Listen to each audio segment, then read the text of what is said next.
Okay, kabayan, patuloy po tayo muli sa pagtatanghal po natin sa ating programa sa palatuntunang ating alamin. Ang pinag-uusapan po natin sa ating po mga episodes ngayon ay tungkol po sa produksyon ng pagkain na dapat nating mapag-ukulan ng pansin sa ngayon at sa mga darating na panahon, kabayan. Sapagkat ito po ay napakahalaga para po sa isang mahirap na bansa na kagaya po ng Pilipinas. Alam niyo, ang tawag nga po sa Pilipinas ngayon, the laggard in Asia, kabayan, at saka sa ASEAN. Kinakailangan magsumika po tayo para tayo po ay makabahagi ng mga kaunlarang na ganap at nangyayari po sa ating kapaligiran, lalong-lalo na sa mga kapit bansa po natin dito po sa Asia, kabayan. Alam po ninyo, ang isa sa mga bagay na ating po pinag-uusapan, ito man lamang ay makakontribute tayo sa larangan po ng pagtatanim, kabayan. Mayroon po kaming tinanggap na mga question sa ating palatuntunan. Ka Jerry, bakit tayo ay aasa na lamang sa bigas at saka sa mais? Alam po ninyo, hindi naman aasa talaga. Sapagkat ito po, kabayan, nakaugalian na po natin na ang ating pangunahing butil na ginagamit at kinakailangan sa ating hapagkainan ay ang palay, ang bigas at saka ang mais, kabayan. Dito po sa Luzon at ilang bahagi ng Kabisayaan ay kawilihan na po maging bahagi po ng kanilang hapagkainan ang kanin, kabayan. At saka sa ilang bahagi po ng Kabisayaan at dyan po sa Kamindanawan, kabayan, naging ugali na rin po ng ating mga kababayan na ang kainin po sa hapagkainan ay mais, kabayan. Yan po ay masasabi po natin talagang yan ay bahagi na rin po ng kabuhayan po natin sa Pilipinas. At mayroon tayong isang tanong na tinanggap, yan na lamang ba ang ating nasa sa isip?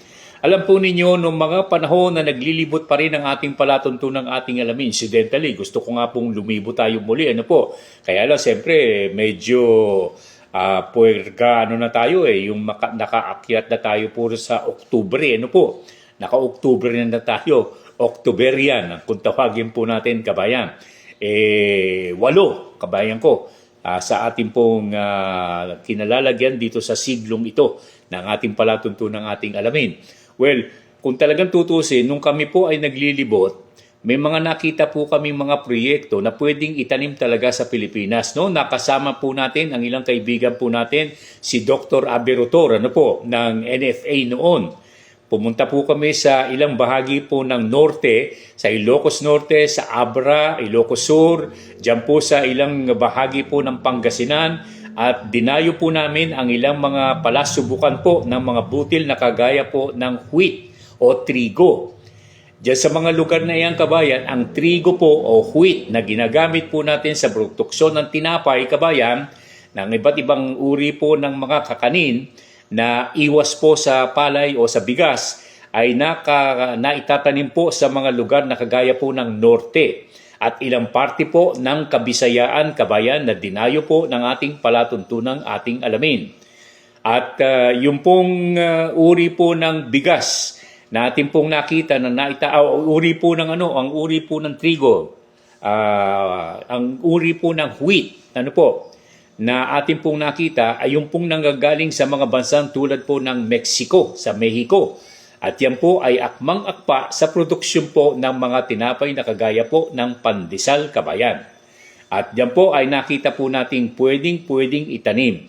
Hindi naman natin sinasabi na ito po ay ating pong gagawin, pero maire-recommenda po natin sa ating pamahalaan at sa ating mga dalubhasa na pag-ukulan ng pansin ang ilang mga butil na kagaya po ng trigo na pwedeng itanim dito.